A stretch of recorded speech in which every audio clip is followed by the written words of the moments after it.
बच्चों, आज हम 11th क्लास का एक नया लेक्चर स्टार्ट करने जा रहे हैं। तो बच्चों, हमने पिछले लेक्चर में पढ़ा था इसमें लुईस की संरचना।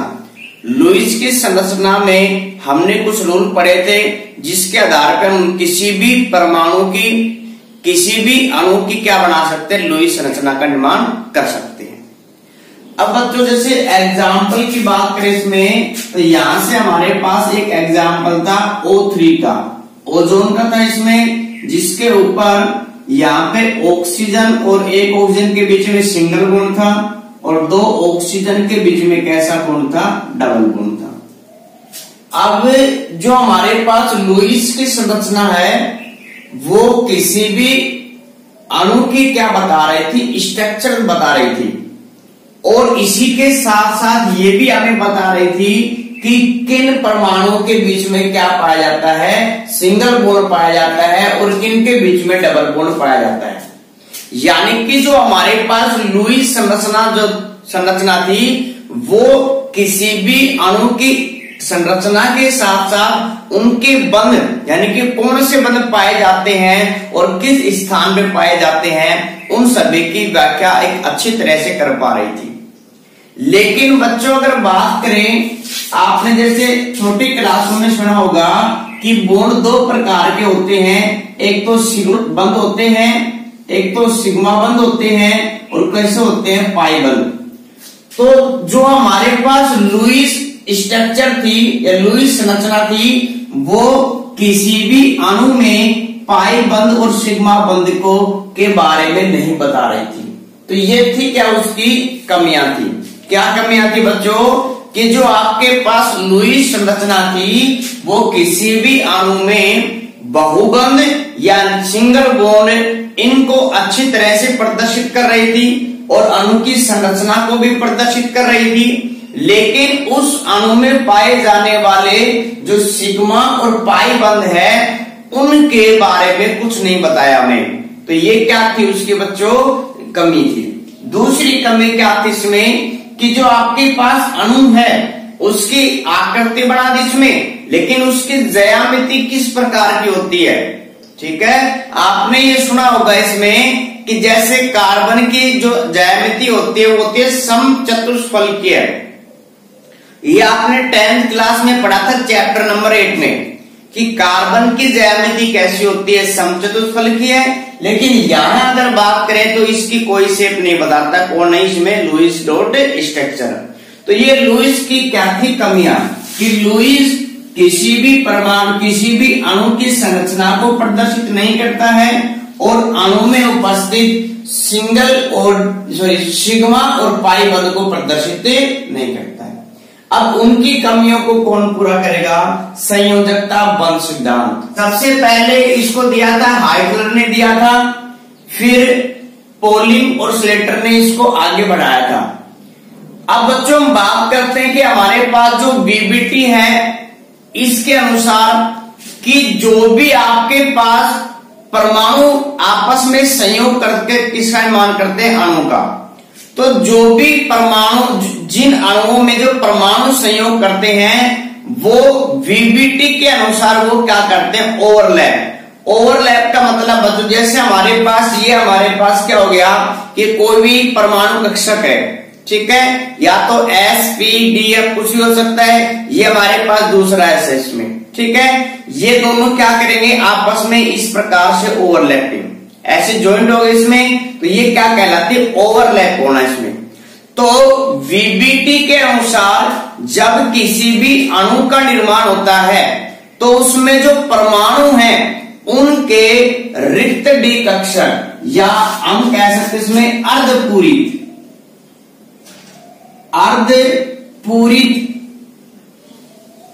कक्षक। तो वीबीटी के अनुसार जब किसी अणु का निर्माण होता है उनके परमाणुओं के अर्धपूरित कक्षक आपस में क्या करते हैं, ओवरलैप करते हैं। इस प्रकार ओवरलैप करते हैं जिसकी वजह से किसका निर्माण होता है, सिग्मा और पाई बंध का निर्माण होता है, एक नए अणु का निर्माण होता है। तो यहां से अर्धपूरित कक्षक क्या करते हैं, अतिव्यापित करते हैं अब नेक्स्ट बच्चों हम बात करते हैं कि जो अति व्यापन है वो कितने प्रकार का होता है। तो वीबीटी के अनुसार जो भी हमारे पास सबसेल हैं वो आपस में ओवरलैप करते हैं तो दो प्रकार से करते हैं।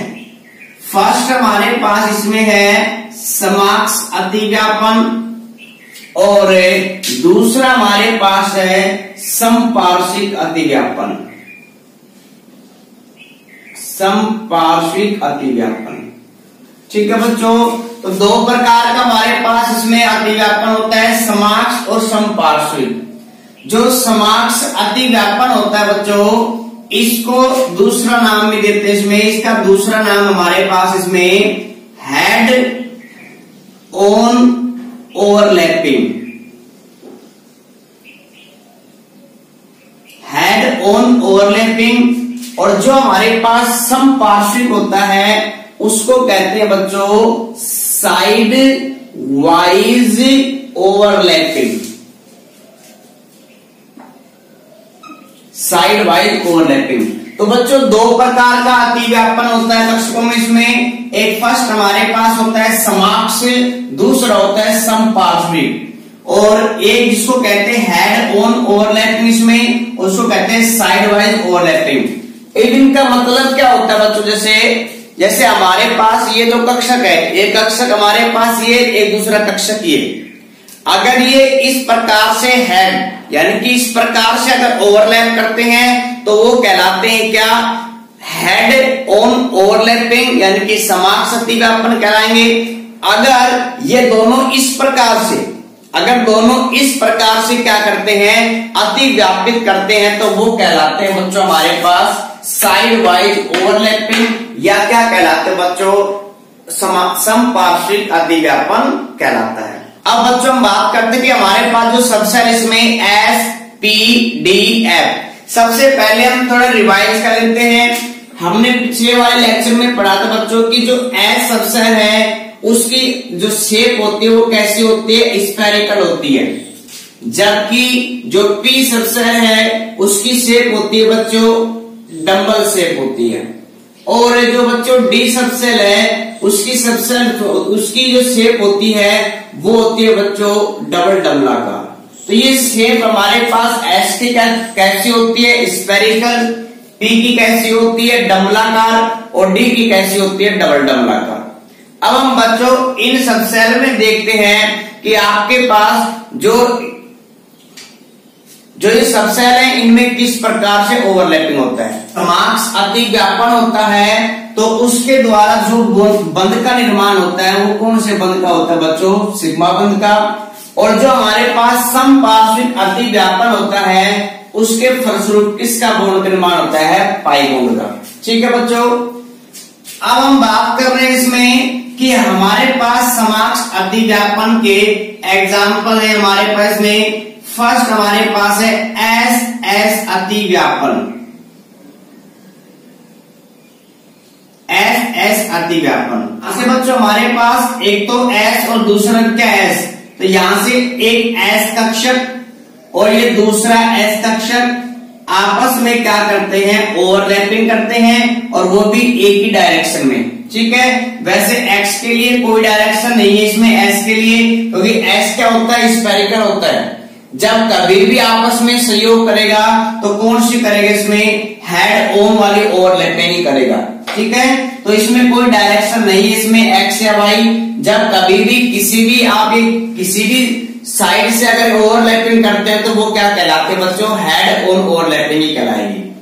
तो यहां से हमारे पास एक तो ये एस कक्षक है, ये दूसरा एस कक्षक है, ये दोनों आपस में क्या करेंगे, ओवरलैपिंग करेंगे। और जब ओवरलैपिंग करेंगे तो उनके बीच में क्या बनेगा, इसमें सिग्मा बॉन्ड। तो यहां से हमारे पास ये जो क्षेत्र है ये वाला, ये जितना भी क्षेत्र है ये कहलाता है अतिव्यापन क्षेत्र। अतिव्यापन क्षेत्र मतलब वह भाग है जहां पे क्या हो रहा है, इसका अतिव्यापन हो रहा है। और जब आपके पास दो परमाणु, दो कक्षक क्या करते हैं, ओवरलैपिंग करते हैं, कौन सी करते हैं इसमें, हेड और ओवरलैपिंग करेंगे तो कौन सा बंध का निर्माण होगा हमारे पास, सिग्मा बंध का निर्माण होगा। जैसे एग्जाम्पल की बात करें बच्चों इसमें, तो एग्जाम्पल हमारे पास है H2 का निर्माण, ठीक है। तो H2 यानी कि हाइड्रोजन का एटॉमिक नंबर 1 है और इसका इलेक्ट्रॉनिक कॉन्फ़िगरेशन क्या होगा 1s1। तो यानी कि S कक्षक में हमारे पास कितने, हमारे पास एक ही क्या है इलेक्ट्रॉन इसमें। तो यहां से अगर बात करें इसके स्ट्रक्चर की, तो ये हमारे पास हाइड्रोजन 1 है और ये इसका क्या है एक इलेक्ट्रॉन, ठीक है बच्चों। इसी प्रकार हमारे पास ये दूसरा हाइड्रोजन है, ये उसका दूसरा इलेक्ट्रॉन इसमें। तो यहाँ पे क्या करेंगे, ये ओवरलैपिंग करेंगे और जब ये ओवरलैपिंग करेंगे तो यहां से हमारे पास क्या होगा इसमें कि ये दो हमारे पास जो भी इलेक्ट्रॉन है अयुग्मित है वो क्या करेंगे इस क्षेत्र में आ जाते हैं, ठीक है। और उनके द्वारा जो बॉन्ड का निर्माण होगा वो कौन से बॉन्ड का निर्माण होगा, सिग्मा बॉन्ड का। तो यहाँ पे हम इसको रिप्रेजेंट करेंगे हाइड्रोजन और हाइड्रोजन के बीच में कैसा बॉन्ड है सिग्मा। तो जब ये ओवरलैपिंग कर रहे हैं इसमें, तो यहाँ पे जो बॉन्ड बन रहा है वो कौन सा है, सिग्मा बॉन्ड का क्या हो रहा है निर्माण। तो ये हमारे पास क्या था इसमें SS अतिव्यापन। और बच्चों याद रखना कि SS अतिव्यापन में कोई डायरेक्शन नहीं होती है, क्योंकि हमारे पास S कक्षक है वो स्फेरिकल है और स्फेरिकल की कोई डायरेक्शन नहीं होती है। नेक्स्ट बच्चों हमारे पास सेकंड इसमें S और P अतिव्यापन। SP अतिव्यापन का मतलब हमारे पास में क्या होगा कि एक तो कक्षक हमारे पास कौन सा है S है, अब दूसरा कक्षक कौन सा हमारे पास है बच्चों P। तो P की आगे बात करें इसमें, तो ये क्या होता है डबल शेप होता है और इसकी डायरेक्शन भी होती है P की। अगर हमारे पास ये Px डायरेक्शन में होगा तो कहलाएगा क्या Px। अगर ये डबल y डायरेक्शन में होगा तो क्या कहलाएगा Py। अगर ये डबल z डायरेक्शन में होता है तो क्या कहलाएगा Pz कहलाएगा, ठीक है। तो यानी कि यहां से हमारे पास तीनों में है Px एक्सिस में, Py में, Pz में। तो हम एक एग्जांपल के द्वारा समझ लेते हैं इसमें। तो यहां से हमारे पास S है स्फेरिकल है, इसकी कोई डायरेक्शन नहीं है। अब इसके साथ जो अतिव्यापन कर रहा है वो कौन हमारे पास इसमें एग्जाम्पल के तौर पर क्या मान लिया Px, ठीक है। या अगर आप इसको P कक्षक भी बोल दोगे पूरा इसमें तो भी कोई फर्क नहीं पड़ेगा, क्योंकि यहाँ पे हम ये मान के चलेंगे कि यहाँ पे डायरेक्शन x भी हो सकती है, y भी हो सकती है, z भी हो सकती है, ठीक है। तो यहाँ पे हमारे पास जब S कक्षक और जो P कक्षक है वो आपस में अतिव्यापन करते हैं तो इस प्रकार क्या करेंगे इसमें अतिव्यापन करेंगे S, ठीक है। तो यहाँ पे हमने ये माना कि S में भी हमारे पास एक अयुग्मित इलेक्ट्रॉन है और इस Px में भी क्या है एक अयुग्मित इलेक्ट्रॉन है जो कि अपोजिट स्पिन में है। तो यहाँ पे इलेक्ट्रॉन कहाँ पे आ जाएंगे इसमें इनके सेंटर में आ जाते हैं यहाँ पे। तो ये हमारे पास क्या बन गया इसमें sp अतिव्यापन बन गया और यहाँ पे जो बॉन्ड बनेगा वो भी कैसा बॉन्ड बनेगा सिग्मा, क्योंकि यहाँ पे हमारे पास जो अतिव्यापन हो रहा है वो हेड ऑन। यानी कि जैसे एग्जाम्पल की बात करें तो जो हमारे पास S कक्षक है उसकी तो कोई शेप, उसकी तो कोई डायरेक्शन नहीं है, लेकिन जो एग्जाम और यहाँ पे हमारे पास जो P कक्षक है वो X डायरेक्शन में आएगा। तो यहाँ पे क्या होगा S और Px के बीच में क्या होगा अतिव्यापन। तो वो भी कैसा हो रहा है इसमें हेड वाइज हो रहा है, इसमें हेड ऑन। अगर ये y डायरेक्शन से आएगा तो भी हेड ऑन इसमें, अगर ये z डायरेक्शन से आएगा तो भी हेड ऑन। यानी कि जब आपके पास S और P कक्षक आपस में संयोग करते हैं तो वो हमेशा हमेशा कौन सी होती है इसमें हेड ऑन ओवरलैपिंग होती है, ठीक है। और जिसके फलस्वरूप किस प्रकार का बॉन्ड बनेगा सिग्मा बॉन्ड बनता है। नेक्स्ट बच्चों हमारे पास थर्ड है इसमें P अतिव्यापन।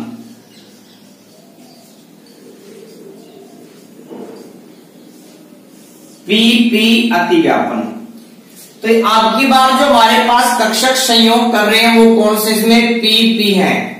अब आपको जो इंपोर्टेंट याद रखने बच्चों इसमें कि हमारे पास जो P कक्षक है वो या तो पाया जाता है P डायरेक्शन में या पाया जाता है इसमें P पी एक्स डायरेक्शन में, या पाया जाता है किसमें वाई डायरेक्शन में, या पाया जाता है किसमें जेड डायरेक्शन में। तो आपको ये याद रखना है, जब आपके पास एक पी कक्षक और दूसरा पी कक्षक आपस में क्या करते हैं, ओवरलैप करते हैं, तो उनके डायरेक्शन कैसे होने चाहिए, सेम। यानी कि आपको क्या करना है कि पी एक्स का अतिव्यापन करना है किसके साथ, पी एक्स के साथ ही करना है। पी वाई का अतिव्यापन करना है पी वाई के साथ, और पी जेड का अतिव्यापन करना है किसके साथ, पी जेड के साथ। ठीक है, यानी कि जो हमारे पास समान डायरेक्शन में, इक्वल डायरेक्शन में जो कक्षक होते हैं, उन्हीं का क्या कराना, आपको अतिव्यापन कराना है। ऐसा नहीं कि पी एक्स का पी जेड के साथ कराओगे, क्योंकि अतिव्यापन के लिए, इसके लिए जो जरूरी बात है, उनकी डायरेक्शन क्या होनी चाहिए, सेम। पी एक्स का मतलब हमारे पास जो एक्स कक्षक है वो इस प्रकार है, और पी जेड का मतलब हमारे पास इस प्रकार है, तो उनमें ओवरलैपिंग हो पाएगी क्या, नहीं हो पाएगी, ध्यान रखना इसमें। इसीलिए आपको क्या करना है कि जो पी कक्षक है उसमें डायरेक्शन का ध्यान रखना है इसमें। तो यहाँ पे हमारे पास एक क्या हो गया, पी कक्षक है, और हमने एग्जाम्पल के लिए माना कि हमारे पास क्या है, पी एक्स। इसी प्रकार इससे जो ओवरलैपिंग करेगा वो हमारे पास दूसरा कक्षक है, और वो हमारे पास क्या है, पी एक्स। दोनों कैसे हैं, सेम है। अब इनके पास एक एक युग्मित इलेक्ट्रॉन है जो कि अपोजिट स्पिन में है। जब ये ओवरलैपिंग करेंगे तो यहाँ पे हमारे पास इनका क्या हो जाएगा, इस प्रकार अतिव्यापन, और ये दोनों इलेक्ट्रॉन पाए जाएंगे इस क्षेत्र में। यहाँ पे हमारे पास जो अतिव्यापन कहलाएगा वो कहलाएगा पी अतिव्यापन, और इसके फलस्वरूप भी कौन सा बॉन्ड बनेगा, सिग्मा बॉन्ड बनेगा। तो बच्चों जो ओवरलैपिंग या अतिव्यापन है वो दो प्रकार का होता है। कौन कौन सा, समाक्ष और समपार्श्विक। समाक्ष का मतलब है बच्चों हेड ऑन ओवरलैपिंग, और इसमें है साइड वाइज ओवरलैपिंग। जब हेड ऑन ओवरलैपिंग होती है तो उस कंडीशन में हमेशा किस बॉन्ड का निर्माण होगा, सिग्मा का। जबकि साइड वाइज ओवरलैपिंग होती है तो उसमें कौन सा निर्माण होता है, पाई बंध का निर्माण होता है। ठीक है, हमारे पास बच्चों इसमें समपार्श्विक अतिव्यापन, समपार्श्विक अतिव्यापन। तो ये जो अतिव्यापन है ये एस सबसेल, एस कक्षक में नहीं पाया जाता, ध्यान रखना। ठीक है, तो साइड वाइज ओवरलैपिंग, और इसके द्वारा हमेशा किस बॉन्ड का निर्माण होता है, पाई बॉन्ड का निर्माण होता है। तो इसमें इसका जो एग्जाम्पल है वो हमारे पास है पी समपार्श्विक अतिव्यापन, समपार्श्विक अतिव्यापन।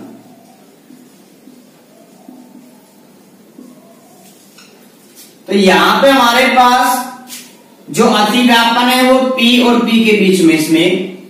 तो सबसे पहले हम बात करें, जैसे हमारे पास ये क्या हो गया, एक P कक्षक हो गया, और ये हमारे पास क्या है, ये P कक्षक हो गया। ठीक है, अब ये क्या करते हैं, इसमें बंध बनाने के लिए आपस में क्या करेंगे, अतिव्यापन करेंगे। तो अब की बार हेड टू हेड नहीं है, ध्यान रखना। ये क्या है, इसमें इस प्रकार से है, ये क्या कहलाते हैं, पार्श्विक अतिव्यापन कहलाते हैं इसमें। तो यहां से हमारे पास ये जो S कक्षक है, P कक्षक है, ये दूसरे P कक्षक के साथ क्या हो गया, ओवरलैपिंग हो गया इस प्रकार। तो ये आपस में ओवरलैपिंग करते हैं, तो एक इलेक्ट्रॉन यहाँ पे, एक इलेक्ट्रॉन यहाँ पे हो सकता है, दोनों यहाँ से भी हो सकते हैं, क्योंकि यहाँ पे ये एक इलेक्ट्रॉन के क्या बता रहे हैं, इसमें जो गति का क्षेत्र उसको रिप्रेजेंट करते हैं इसमें। तो ये हमारे पास क्या कहलाएगा, पी अतिव्यापन। अब यहाँ पे जो आपके पास अतिव्यापन होगा, इसके फलस्वरूप को किस बॉन्ड का निर्माण होगा, पाई बॉन्ड का क्या होता है, निर्माण होता है। तो यहां से बच्चों हमारे पास जो अतिव्यापन दो प्रकार का, इसमें समाक्ष में कौन कौन रिप्रेजेंट करते हैं, एस अतिव्यापन, दूसरा हमारे पास है एसपी अतिव्यापन और तीसरा हमारे पास है पीपी अतिव्यापन। इन तीनों में कौन सा अतिव्यापन होता है? समाक्ष। जबकि पीपी जो समपार्श्विक अतिव्यापन है उसमें इस प्रकार साइड से अतिव्यापन होता है। यहाँ पे अगर हम बात करें बच्चों इसमें, तो ये आपके किस बॉन्ड का निर्माण होगा? पाई बॉन्ड का इसमें। अब अगर बात करें कि जो हमारे पास संयोजी जो बंध होता है, वो जो बंध है वो प्रबल कब होगा और दुर्बल कब होगा? यानी कि अगर हम बात करें इसके अनुसार, वीबीटी के अनुसार कि कोई भी बंध प्रबल कैसे होते हैं, तो वीबीटी के अनुसार ये है कि कोई भी हमारे पास जो कक्षक है वो जितना ज्यादा ओवरलैप करेंगे, जितना ज्यादा ओवरलैप करेंगे उनके बीच में जो बनने वाला बंध है उतना ही क्या होता है? प्रबल होता है। जैसे एग्जाम्पल हमारे पास ये दो कक्षक है, इनमें ओवरलैपिंग इतनी ही हुई इसमें, तो ये बंध क्या होगा? वीक होगा। अगर इनमें ओवरलैपिंग ज्यादा होती तो क्या होगा? इसमें बंध क्या होगा? स्ट्रांग होगा। ठीक, अब एक एग्जाम्पल के थ्रू समझते हैं इसमें। जैसे हमारे पास पी कक्षक है, इसमें एक ये हमारे पास हमने माने ये हमारे पास क्या है? पी एक्स है। क्या है बच्चों? ये पी एक्स। और दूसरा यहां पे हमारे पास इसमें पी वाई, ये है पी वाई। इसी प्रकार जो तीसरा होगा इसमें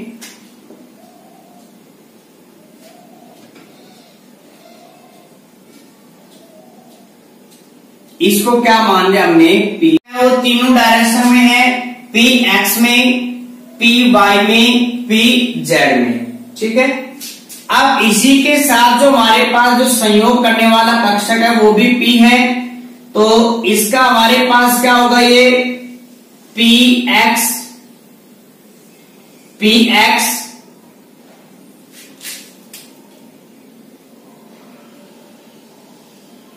पी वाई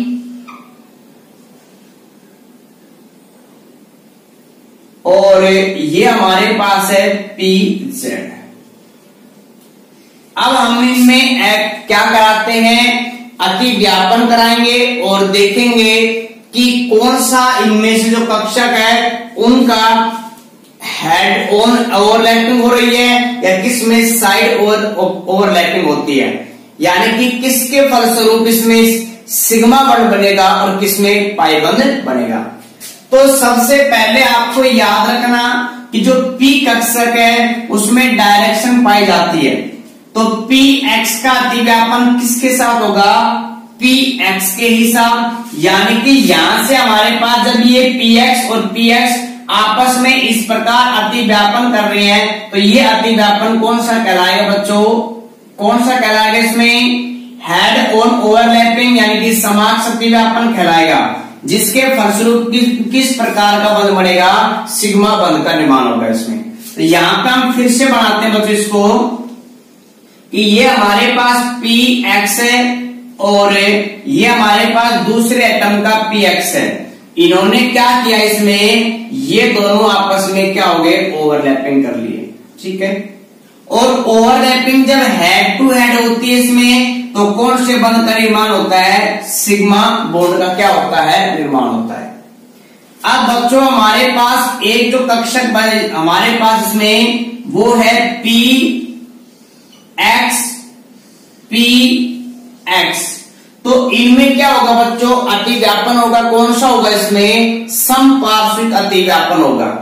जब समपार्श्विक अतिव्यापन होगा इसमें, तो यहाँ पे जो ओवरलैपिंग है कुछ इस प्रकार प्रदर्शित करते हैं, क्योंकि यहाँ पे क्या है? डिस्टेंस में यहाँ पे अगर हम बात करें कि जो आपके पास 2D डायरेक्शन है उसमें हम ओवरलैपिंग को कुछ इस प्रकार को प्रदर्शित करते हैं कि यहाँ पे हमारे पास ये P और ये P हमारे पास कक्षक क्या कर रहे हैं? इसमें अतिव्यापित हो रहे हैं। ठीक है। तो ये आपके पास कौन सा अतिव्यापन को प्रदर्शित कर रहा है? समपार्श्विक अतिव्यापन को।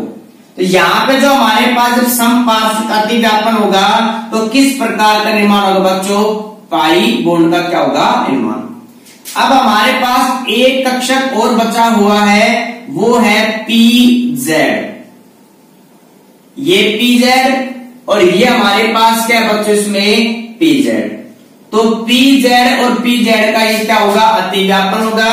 तो इस PZ और इस PZ के बीच में कौन सा अतिव्यापन होगा बच्चों, समपार्श्विक अतिव्यापन। और समपार्श्विक अतिव्यापन के फलस्वरूप किस बॉन्ड का निर्माण होता है, पाई बॉन्ड का। तो आपको बच्चों एक पॉइंट और याद रखना है कि अगर हमारे पास सिंगल बॉन्ड है, सिंगल बॉन्ड में केवल एक सिग्मा होता है, डबल बॉन्ड में एक सिग्मा और एक क्या होगा, पाई, और ट्रिपल बॉन्ड में एक सिग्मा और दो क्या होंगे, पाई। यहां पे हमारे पास ट्रिपल बॉन्ड है, पहले क्या हुआ, समाक्ष, इसमें समाक्ष अतिव्यापन हुआ, तो किसका निर्माण हुआ, सिग्मा बॉन्ड का, ठीक है। फिर समाक्ष अतिव्यापन होने के बाद फिर कौन सा होता है, समपार्श्विक। जब PX और PY और PY के बीच अतिव्यापन होगा तो पाई बॉन्ड का निर्माण होगा इसमें, यानी कि डबल बॉन्ड भी कहेंगे इसमें। अगर हमारे पास PZ और PZ का इसमें अतिव्यापन होगा तो ट्रिपल बॉन्ड का निर्माण होगा इसमें। लेकिन सबसे पहले जब किसी भी अणु में परमाणु के जो कक्षक है वो ओवरलैपिंग करते हैं तो उसमें हमेशा सबसे पहले कौन सा बंध बनता है, इसमें सिग्मा बंध बनता है। उसके बाद कौन से बंध बनते हैं बच्चों, पाई बंध का क्या होता है, निर्माण होता है। तो ये हमारे पास था VBT, जो कि हमें ये बताता है कि सिग्मा बंध किस प्रकार बनता है और पाई बंध किस प्रकार बनता है।